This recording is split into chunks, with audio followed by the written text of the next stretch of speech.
बड़ी बातें। एक, जेपी नड्डा का आरोप कि केवल एक परिवार खिलाफ है, पूरा विपक्ष खिलाफ नहीं है। क्यों आपको ऐसा लगता है?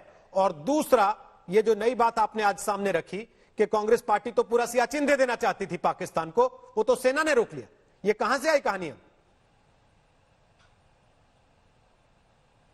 देखिए, पहले मैं दूसरे वाले हिस्से से शुरू करता हूं क्योंकि बहुत ही गंभीर मसला है।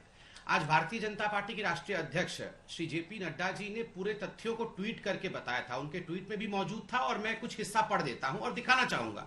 ये द हिंदू अखबार, वैसे टाइम्स ऑफ इंडिया का भी है, इंडियन एक्सप्रेस का भी है, मगर मैं द हिंदू अखबार का आपको आर्टिकल दिखा रहा हूं। ये 2017 का आर्टिकल है।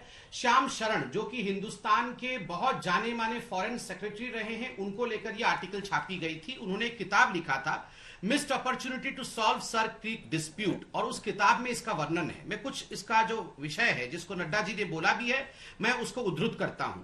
India and Pakistan nearly came to an agreement on delimiting the Siachen glacier at least 3 times, 1989, 1992 and 2006, says Foreign Secretary Shyam Saran in the book released by the Prime Minister Dr. Manmohan Singh on Wednesday. इसमें सबसे बड़ी बात है, How India sees the world, Kautilya to 21st century. Mr. Saran records the crucial meeting of the CCS Cabinet Committee on Security on the eve of India-Pakistan Defence Secretary level talks in May 2006, where the draft agreement that has been approved by the army and other stakeholders was to be discussed. However, he said two crucial players, the then NSA M.K. Narayanan and the then Army Chief J.J. Singh, made last-minute interventions to cancel the proposition. When the CCS meeting was held on the eve of the Defence Secretary level talks, Mr. Narayan launched into bitter offensive against the proposal, saying that Pakistan could not be trusted and there would be political and public opinion opposition to any such initiative, that India's military position in the northern sector vis-a-vis both Pakistan and China would be compromised.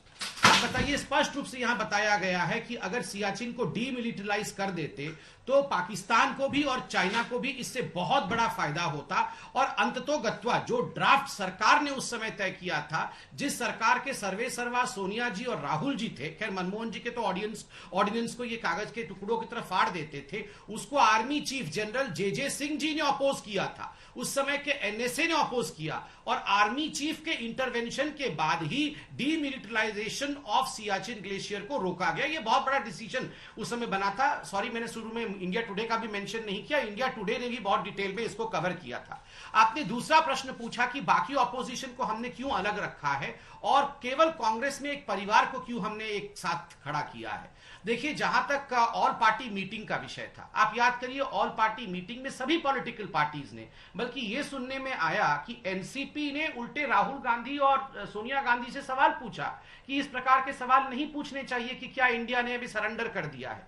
सभी political parties, यहां तक कि मायावती जी, अखिलेश यादव जी, नवीन पटनायक जी, इन सब political parties ने ये कहा कि हम सरकार के साथ खड़े हैं।